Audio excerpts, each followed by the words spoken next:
নমস্কার। যুক্তি তর্ক সঙ্গে অর্কই আপনাদের স্বাগত। আপনাদের সঙ্গে আমি অর্কপ্রভ সরকার। রাজ্যের ইন্টারিম বাজেট নাকি ভোট অন অ্যাকাউন্ট পেশ হলো। আমার তো মনে হলো ওটা পূর্ণাঙ্গ বাজেটই। যাই হোক, সেই পূর্ণাঙ্গ বাজেটের বিষয় নিয়ে তো সবাই আলোচনা করেছেন। লক্ষ্মীর ভাণ্ডারে বরাদ্দ বেড়েছে, তারপর ওই বেকার যুবকদের জন্য ভাতা দেবেন 15ই আগস্ট থেকে, লক্ষ্মীর ভাণ্ডারের জন্য অতিরিক্ত 15,000 কোটি টাকার সংস্থান করা হয়েছে, মানে 42,000 কোটি টাকা হলো। আর তথ্য কি বলছে, রাজ্যের যেই বড়ফাটটাই না, মোট রাজস্ব লক্ষ্যমাত্রা 2,88,000 কোটি টাকা। তার মধ্যে 1,27,000 কোটি টাকা আসছে কেন্দ্রের কর বাবদ, জিএসটি বাবদ। 47,000 কোটি টাকা আসছে কেন্দ্রের অনুদান বাবদ, বাকি টাকাটা রাজ্যের, মানে 56% রাজস্বের দিচ্ছে কেন্দ্রীয় সরকারের কর এবং তার অনুদান। রাজ্যবাসীর মাথার উপর দেনা কত জানেন? 8,24,000 কোটি টাকা। যে শিশু ভূমিষ্ঠ হলো আজ রাতে, তার মাথায় কত দেনা জানেন? 81,000 টাকা। বঙ্গেশ্বরী বলে চলেছেন অসাধারণ বাজেট, মানে এমন বাজেট সারা বিশ্ব সংসার চমৎকৃত হবে। যোগ্য সংবাদ করছেন।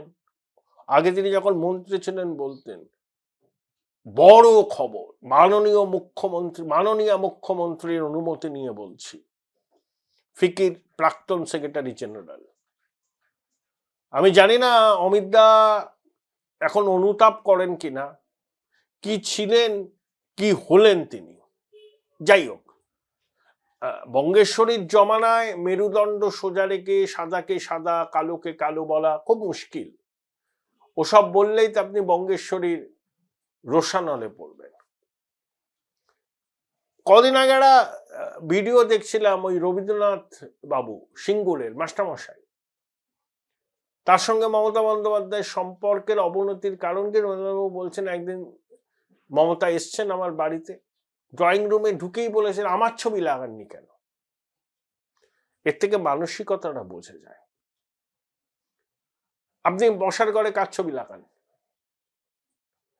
বহু বাঙালি বাড়ির বৈঠকখানে রবীন্দ্রনাথের ছবি আছে, সুভাষ বোসের আছে, আর ঠাকুর মা স্বামীজির ছবি তো ঘরে ঘরে। এবং আমাদের যারা, যে ধরুন নতুন প্রজন্ম, তারা অত তো মন্দির টন্দির যায় না, সময়ও পায় না, কিন্তু তাদের মানি ব্যাগে ওই ছবিটা থাকে, ঠাকুর মা স্বামীজি। তার ছবি নেই কেন, এই প্রশ্ন নাকি করেছিলেন রবীন্দ্রনাথ বাবুকে। রবীন্দ্রনাথ বাবু বলেছিলেন, দেখলাম একটা ইন্টারভিউতে, মেগানোম্যানিয়া বললে এটাকে কম বলা হয়, আরো কোনো শব্দ আছে কিনা এটাকে এক্সপ্লেন করার আমি জানি না। সবকিছুই নাকি একজনের অনুপ্রেরণায় হয়। এত অনুপ্রেরণার বহর যে আর তাল খুঁজে পাওয়া যায় না। 15 বছরের শাসনে বঙ্গবাসী এটাও দেখলো যে একজন নারীর অনুপ্রেরণায় কত কি হতে পারে। দুষ্ট লোকরা বলতেই পারেন অনুপ্রেরণাতেই কি চাকরিগুলো বিক্রি হয়েছিল? অনুপ্রেরণায় কি পুরো নিয়োগ দুর্নীতি হয়েছিল? অনুপ্রেরণাতেই কি 100 দিনের কাজ আবাসের টাকা নয়ছয় হয়েছিল? যাক, এই বসন্ত জাগ্রত দ্বারে এখন আমি আর এইসব বলতে চাই না, কিন্তু এত অনুপ্রেরণার ঘন ঘটা, তাই মাঝে মধ্যে নিজেকেই প্রশ্ন করি যে এরপর কি হবে। আমাদের আর এক দিদিমণি আছেন, জানেন তো, তিনি আইনজীবী ছিলেন, একজন প্রথিতযশা আইনজীবীর সহকারী ছিলেন। তিনি নিজেকে খুব বালিকা মনে করেন। বিশিষ্ট অর্থনীতিবিদ, প্রধানমন্ত্রীদের আর্থিক উপদেষ্টা ছিলেন ডক্টর অশোক লাহিড়ী, সজ্জন ভদ্রলোক। বাজেট বিতর্কে অশোকবাবুকে তিনি কটাক্ষ করলেন, কারণ অশোকবাবু এটাকে হামটি ডামটি বাজেট বলে কেন্দ্রীয় বাজেটকে কটাক্ষ করেছিলেন না দিদিমণি। অশোকবাবু বলেছেন যে এই বাজেটটাও তার সেরকমই মনে হচ্ছে। যাই হোক, আমাদের বঙ্গেশ্বরীরও মাঝে মধ্যে বালিকা সুলভ চপলতা করতে ইচ্ছা করে, তার ভাব শিষ্যার যে হবেই তা নিয়ে তো সন্দেহ নেই। কিন্তু একটা জিনিস কিন্তু ফাঁস হয়ে গেল, এবার আর লুকোনোর কিছু নেই।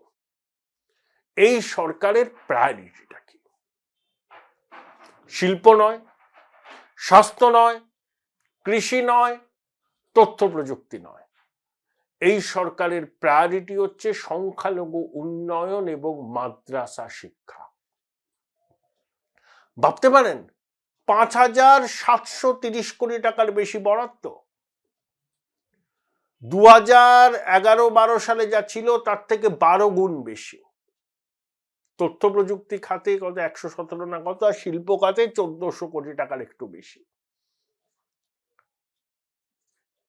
এখন এআই নির্ভর দুনিয়া। দিদিমণি বলছেন এসো আমার ঘরে এসো, শিল্পপতিদের বিনিয়োগ হচ্ছে, গন্তব্য হচ্ছে পশ্চিমবঙ্গ, আর শিল্প উন্নয়ন পরিকাঠামো খাতে 1400 কোটি টাকা, তথ্য প্রযুক্তি খাতে 200 কত কোটি টাকা, এক্সাক্ট ফিগারটা আমার মনে নেই। আর মাদ্রাসা শিক্ষা সংখ্যালঘু উন্নয়নে কত? 5,700 কোটি টাকা। বুঝতে পারছেন মানসিকতাটা কি? হিমন্ত বিশ্ব শর্মা মাদ্রাসা শিক্ষাটাকে উঠিয়ে দিয়েছে, আমরা মেন স্ট্রিমে আসো। আচ্ছা, মাদ্রাসা শিক্ষায় শিক্ষিত কতজন ডাক্তার, কতজন ইঞ্জিনিয়ার হয়েছেন বলুন তো? কতজন আইএস আইপিএস হয়েছেন? তাহলে সেই শিক্ষা ব্যবস্থাটাকে রেখে লাভ কি? মেন স্ট্রিমের সঙ্গে আসো, যাতে সংখ্যালঘুদের প্রকৃত উন্নয়ন হয়, সংখ্যালঘু সমাজের ছেলেমেয়েরা যাতে মেন স্ট্রিম শিক্ষার সঙ্গে যুক্ত হতে পারে। পড়োশি বাংলাদেশে দেখছেন তো মাদ্রাসা শিক্ষায় শিক্ষিতরা কি কাণ্ড করছে। ওই যে জুলাই অভ্যুত্থানের যে মাথাগুলো সব কটা মাদ্রাসা শিক্ষায় শিক্ষিত, আধুনিক শিক্ষার সঙ্গে সংস্রব নেই। তার ফল কি হয় বাংলাদেশের মানুষ দেখছেন। আর পশ্চিমবঙ্গে 5,700 কোটি টাকা মাদ্রাসা শিক্ষা সংখ্যালঘু উন্নয়ন, বাকিরা সব বানের জলে ভেসে এসেছে। অর্থাৎ ওই বিশেষ জনগোষ্ঠীকে তোষণ করো, প্রশ্রয় দাও, বাকি সব ভার মেচায়। আমি অগ্নিমিত্রা পালের ওই বক্তব্যকে সমর্থন করি না, কারণ দেশের সংখ্যালঘু সমাজের বড় অংশের অবদান আছে দেশ স্বাধীন হওয়ার পিছনে এবং দেশকে স্বাধীনতার পরে পুনর্গঠন করার ক্ষেত্রে সর্বস্তরে আছে। কিন্তু মা যা ছিলেন, মা যা হইয়াছেন, তার মধ্যে পার্থক্য আছে পশ্চিমবঙ্গে। মালদা মুর্শিদাবাদে কি হচ্ছে? মারছে সংখ্যালঘুরা, মরছে সংখ্যালঘুরা। এক শ্রেণীর সংখ্যালঘু যুবকের মধ্যে আধুনিক শিক্ষার অভাবে ধর্মীয় গোঁড়ামি গেড়ে বসেছে। তাই মোথাবাড়ির ঘটনা হয়, শামসেরগঞ্জের ঘটনা হয়, প্রতিবাদের নামে জাতীয় সম্পত্তি ভাঙচুর হয়।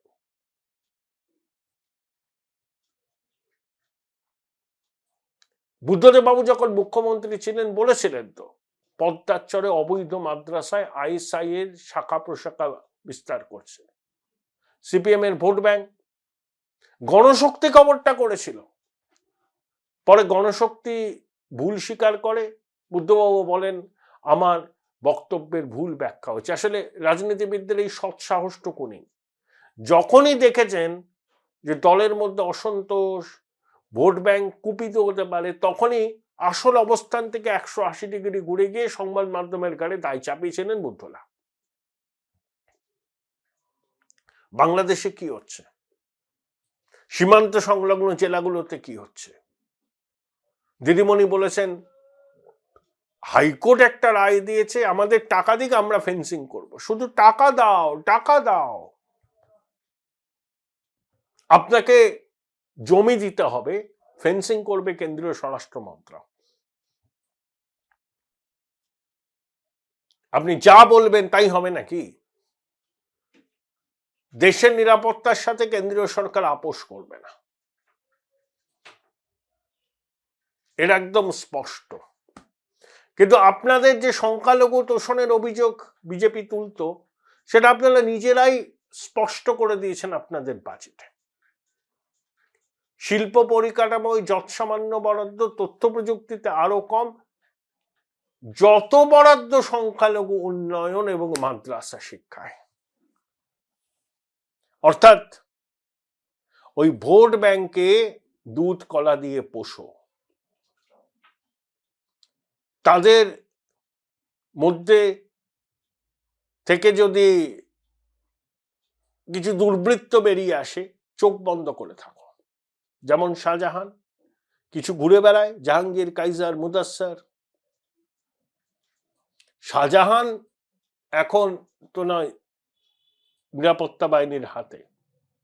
একজন বলেছিলেন না কি করেছে শাহজাহান? জেসিবি।